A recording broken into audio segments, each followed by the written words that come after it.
All right, this is the Cabana Bay Family Suite.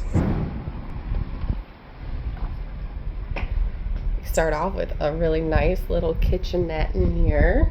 Pretty decent sized fridge. Got a couple plates and bowls.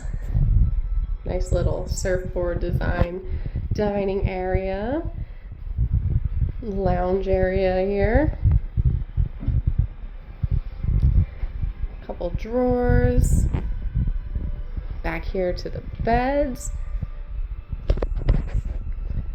Another couple little drawers there. And this actually closes. So you can close off the living area and the bedroom.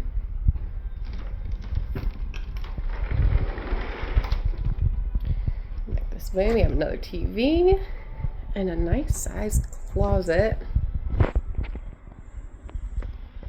And over here we have the bathroom. It's a split bathroom. So we have the toilet. And then we have the vanity. And we have the shower with another sink. Nice little shampoos and soap.